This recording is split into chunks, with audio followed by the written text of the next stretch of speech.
What's up, guys? We're back in the shop here again today. In the last video you saw we finished up our LQ4 block, and today we're going to go ahead and get started on our transmission. So this is our Turbo 400 transmission.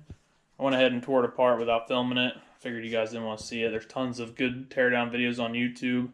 When I tore it apart, everything inside looked really good. Looked like it's been rebuilt before. The outside looks a little rough, but everything inside I was real happy with. So we got parts coming in for it every day, right here, as you can see. We're still waiting on our rebuild kit and converter and a couple other little things, but we got enough to get us started.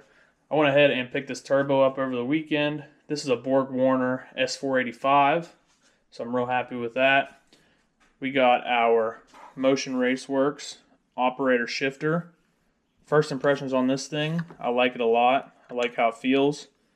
We went ahead and got the gunmetal gray grips on it and our button up here. I'm not sure how I feel about this button up here. Kind of feels like it might be in the way, but I got it. I wanted to try it out, see if I liked it or not. We may end up moving this button in the future, but we got it for now. We'll get it in the car, see how we like it. So there's that. Our cables and everything, brackets, all that come with it. They're underneath. We have our Turbo 400 deep pan kit. It's got these deep cooling vents right here. We got a nice drain plug right there. So that's all here. I'm happy with that. We got our spark plugs for the engine. Went ahead with these NGK TR8IXs. They'll work for now. They'll be good for 85, pushing around 10 pounds of boost. So when we start turning the boost up, we'll have to switch them out for a different one. But these will get us started.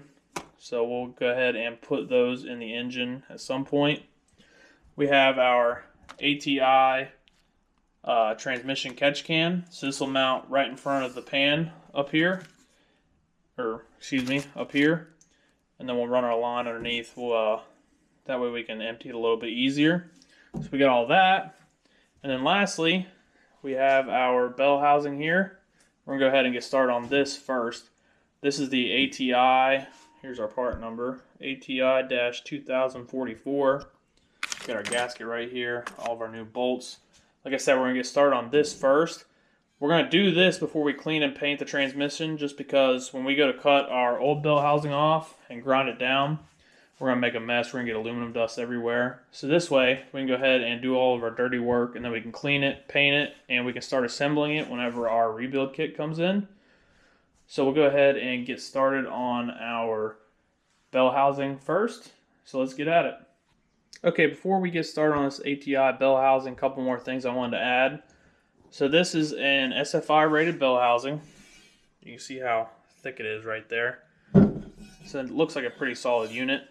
These mount to the face of our pump right here. So it'll mount onto right here. So we need this SFI rated one to race. But also you can see our old bell housing that's on the Turbo 400. This corner is all busted off and cracked right here. So we're going to go ahead and cut it off. And then we can go ahead and start getting our new one on. So the cuts we're going to have to make, I went ahead and just measured 1 3/4 inches from this circle right here and scribed a rough line. I need to go back and redo this, make it a little bit cleaner before we actually cut it. But we're going to essentially cut it all the way around here. We can take our old bell housing off. Also, we need to cut, if you look down here, we have this straight line right here on the bottom. We basically need to run it all the way across and cut this whole thing flat right here. So we'll cut these two little ears off. We'll cut the bell housing up here, and then I think we'll have to notch these corners and radius them a little bit probably. But we'll go ahead and get started on all of that. It looks like the rain's about to clear up. I want to take this outside, that way we're not getting aluminum dust everywhere in here. So we'll go ahead, wait for the rain to finish up. Like I said, it looks like it's about done. Drag this thing outside and we'll get started on cutting it up.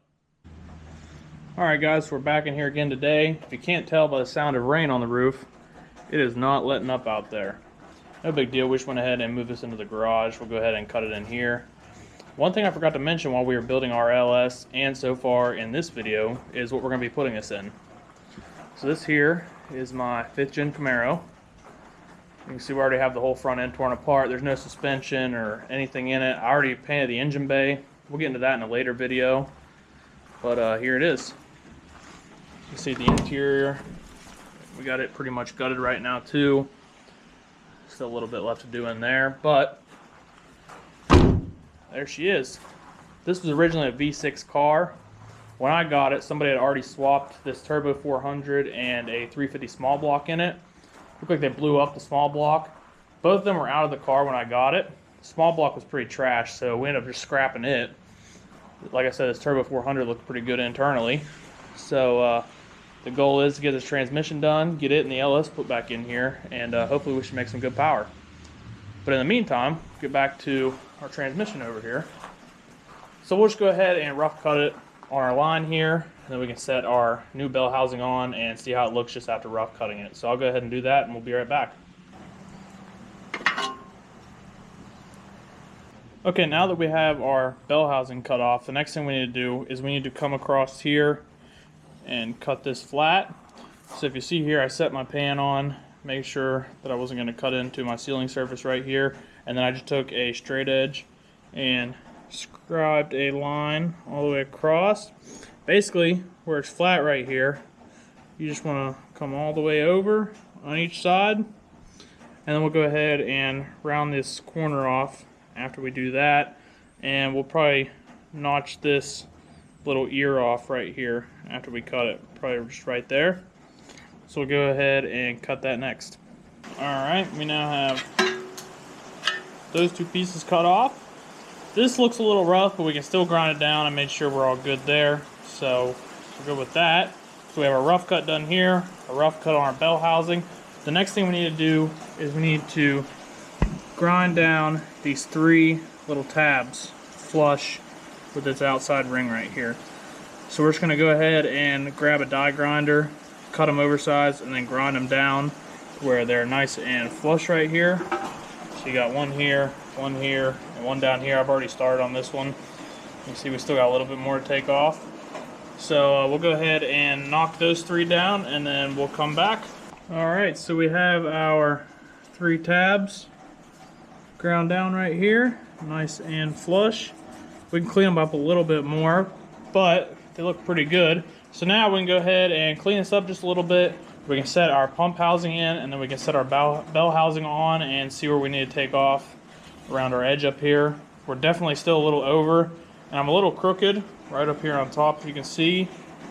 So we'll just put our bell housing on, check, see where we need to go. We definitely need to take more off right here, but it's better to have more to take off than not enough. So we'll go ahead and get started on that. Alright, so we went ahead, took our bell housing off, ground a little bit more down, and we put it back on, checked it a couple times, take it back off, ground some more, and here's where we're at right now. So if you look in there, you probably can't see it, but we are almost sitting on top of the pump housing. And if we come around and look at our gap here, so we're hitting just a little bit on that corner. We have a little bit of a gap around here. This needs to be a little bit more of a gap probably, and we're still working on evening it out, but we aren't touching all around here. So we're good around there, and if we come on this side, we are hitting on this corner up here a little bit. Probably looks like there's a gap because of the shadow there, but we are hitting right there. So basically, we're hitting on these two corners. So same thing, we need to take it back off. We're gonna bring these corners down a little bit. So we'll go ahead and keep going at her. We have our line down here. We're not hitting right there. We got plenty of clearance in here.